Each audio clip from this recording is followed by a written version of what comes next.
On the first day of Christmas, Ether gave to me. What if Deku had the curse mark in my hero? Oh, we're recording? Okay. Didn't see you there, guys. Never doing that again, but what's up? Let's just get into the video. Hey Ross, sauce it up.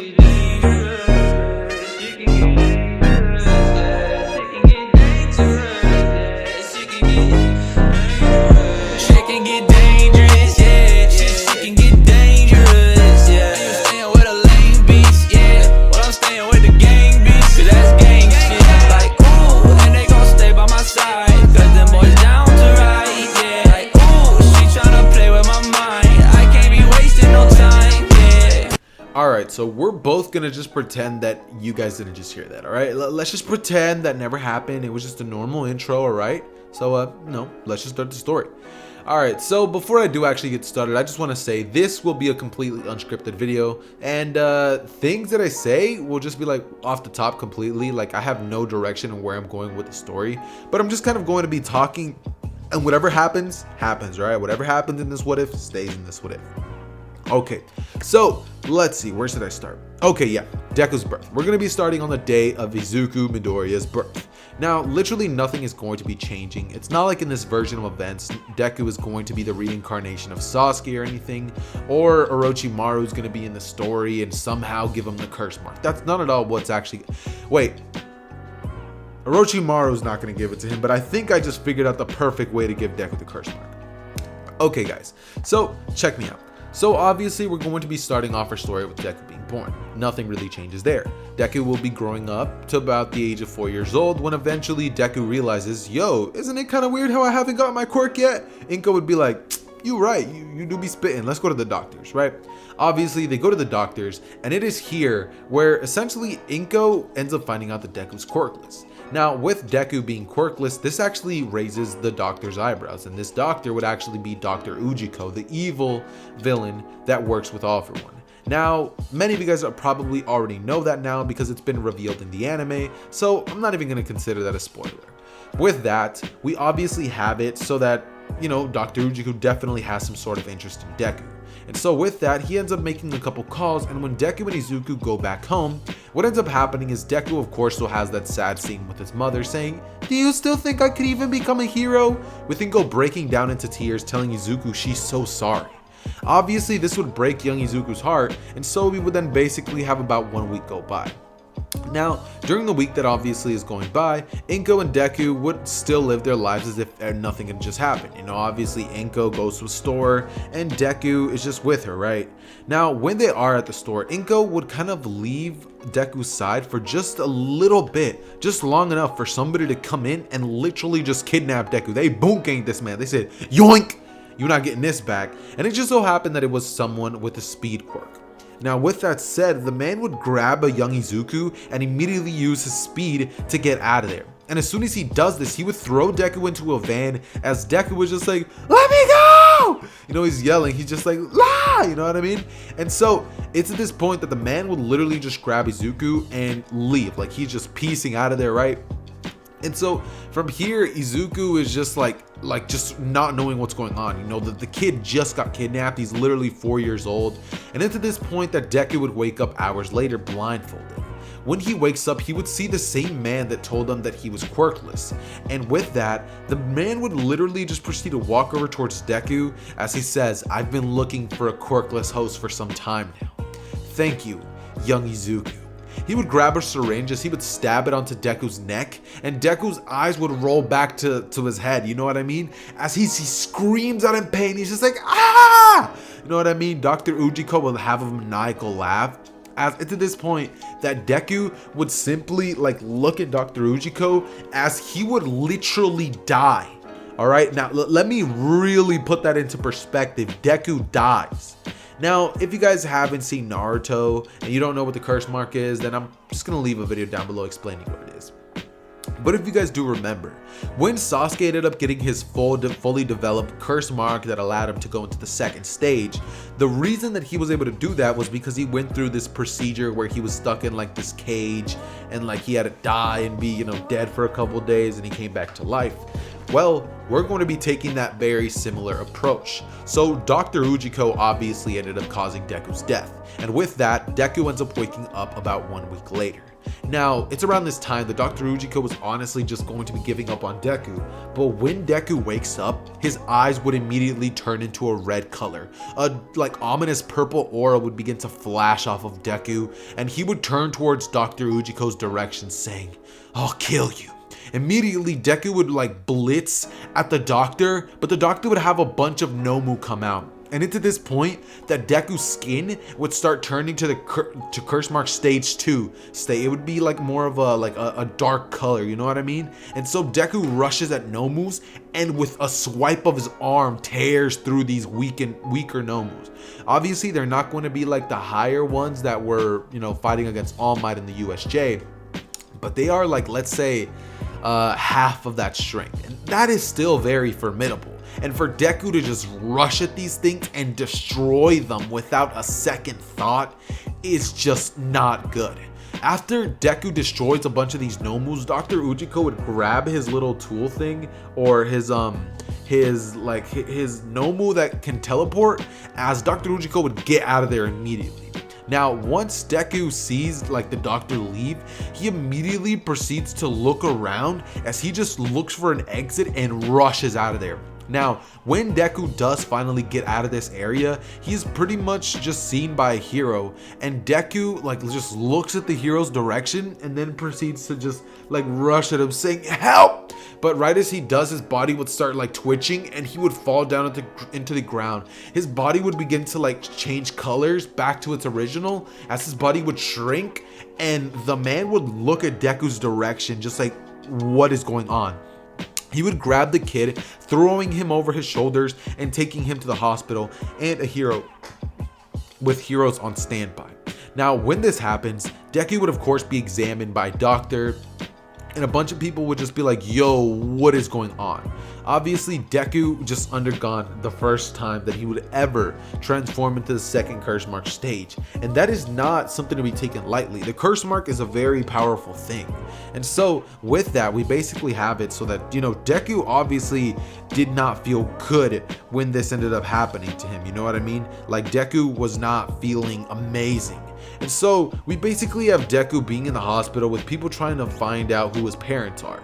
They would of course end up contacting Inko, and Inko would rush into the hospital so fast with tears coming out of her eyes, saying that she just looked away for 1 second and her baby was gone, explaining to the police what happened on that day, that her child was kidnapped, and the footage from the supermarket store ended up showing just that.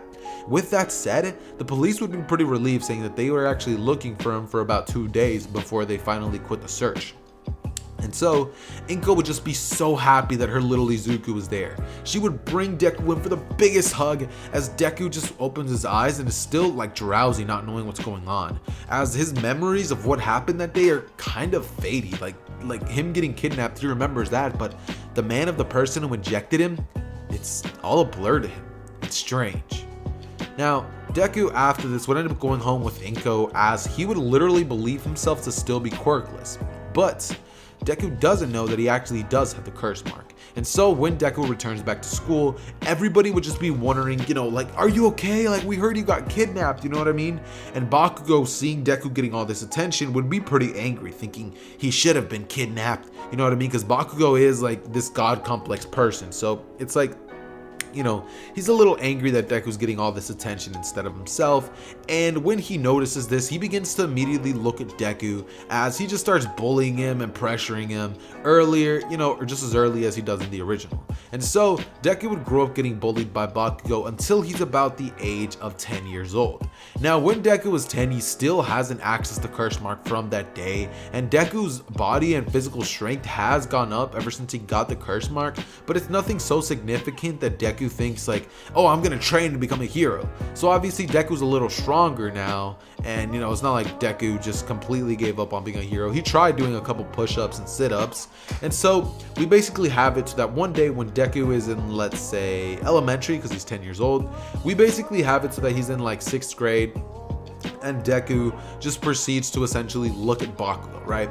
Now, Bakugo would look at Deku and see him grabbing his cafeteria lunch. Bakugo walks up there and just smacks it out of his hand, proceeding to just mock Deku just like he would any other day. And this time, Deku was just not having it, to say the slightest. Deku got very angry on this day because Bakugo was pushing his buttons all week, just making Deku's anger rise and rise and rise.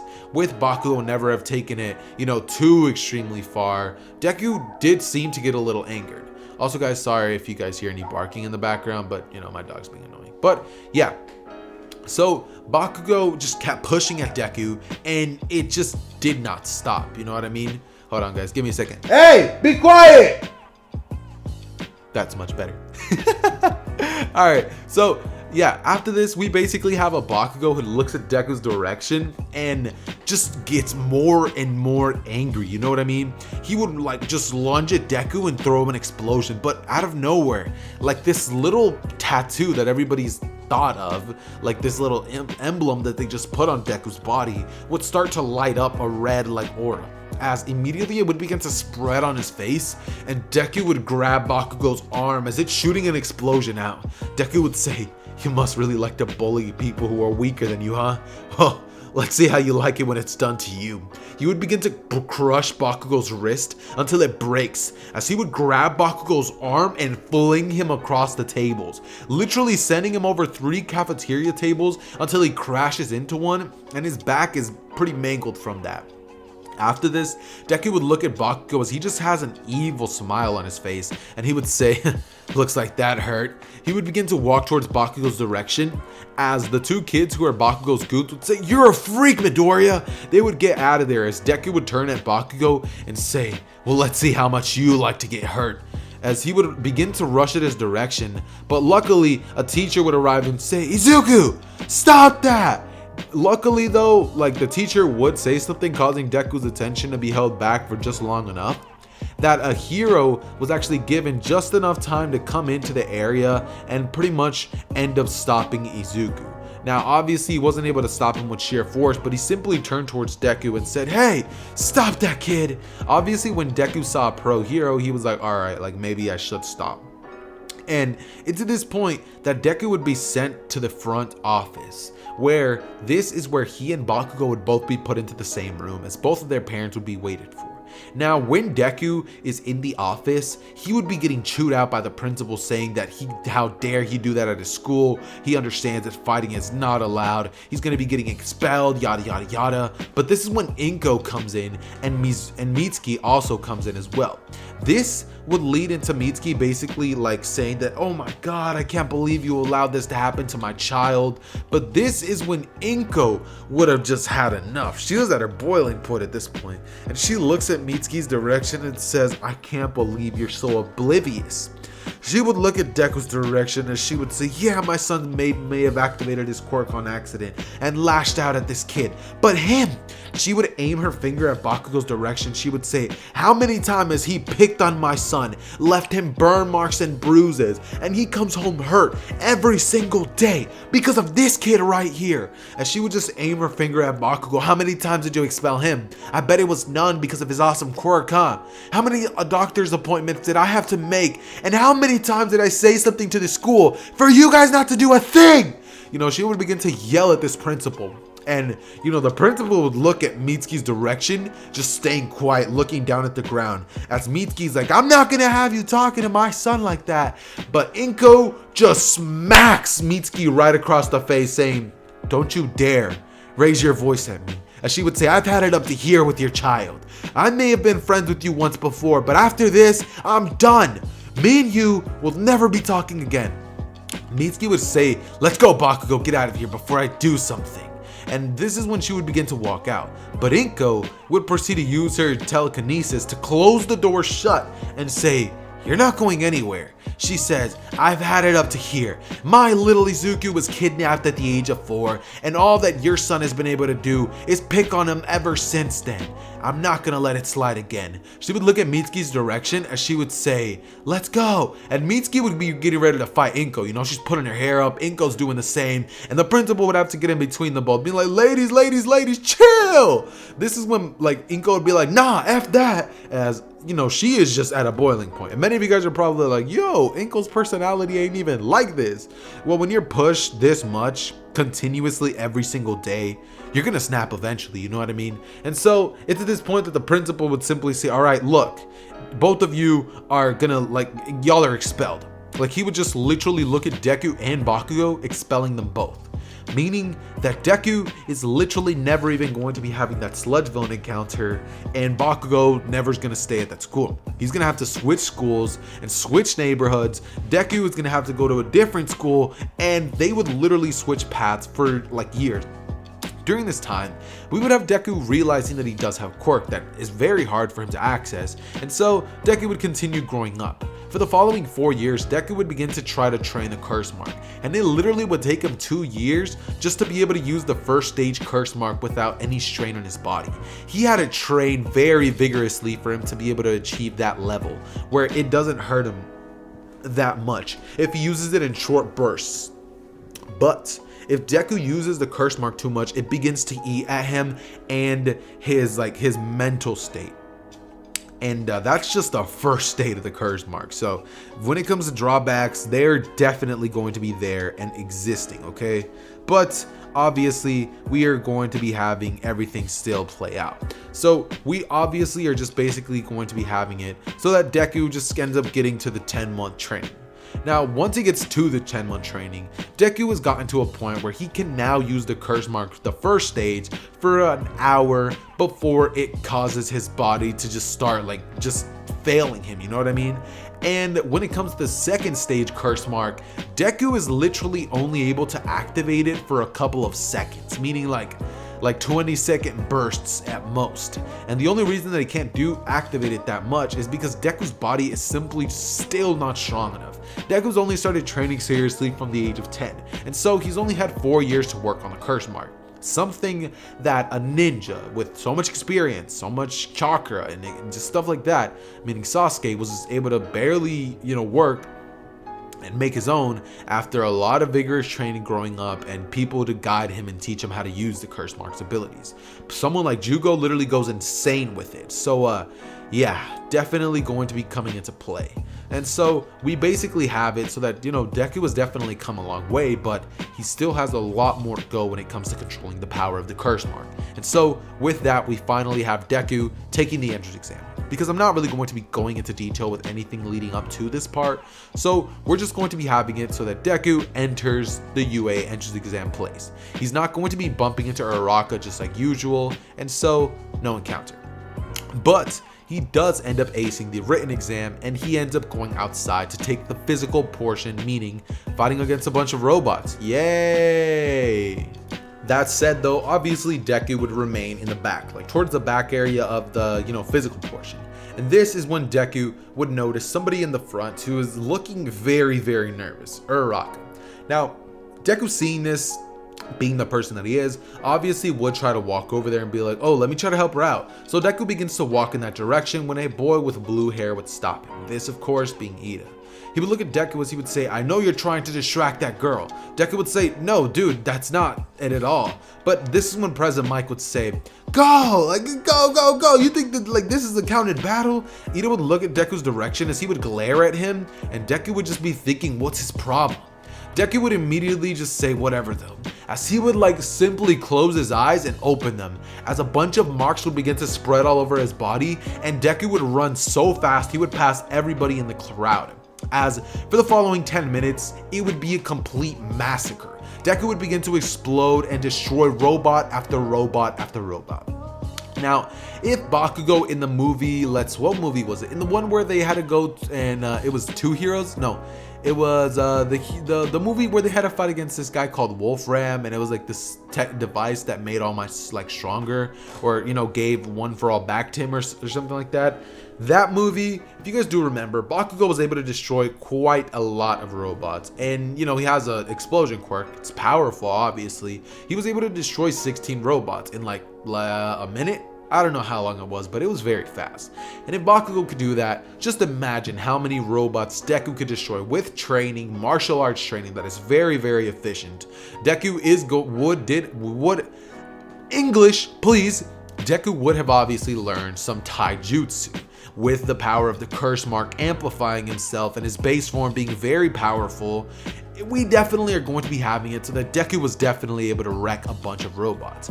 Deku's power level, if I had to say, you know, say it like that, it would be about like, let's say, Lee with weights, all right? Lee with weights is what Deku is like without weights, all right? So it's obviously not too broken, but in the world of My Hero, it's definitely very, you know, good. So Deku would rush at a bunch of robots and begin to just destroy them left and right, honestly. Deku doing all this stuff would be very powerful. And when you add the curse mark, which is the 10-time boost, you get a very powerful Deku. So he just went around massacring robot after robot until eventually a loud sound could be heard. Now this would cause a rumble, which would cause a bunch of people to begin to run off. Now with this, everybody would be like, what is that noise? As they all just start running away from the Zero Pointer's direction, and Deku would see Ida run off. As Deku would simply smile as he would look up at the behemoth of the Zero Pointer that before him. Deku would look up as he would begin to think that, yeah, he might be outclassed. But it's at this moment that Deku would hear some screams, help!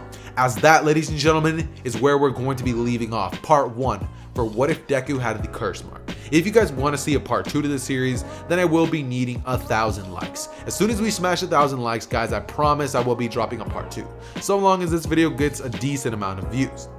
Now, with that said though, guys, it has been your boy Zether. I love each and every single one of you guys. It has been your favorite, you know, subway worker, Jared, and I am signing out. Peace.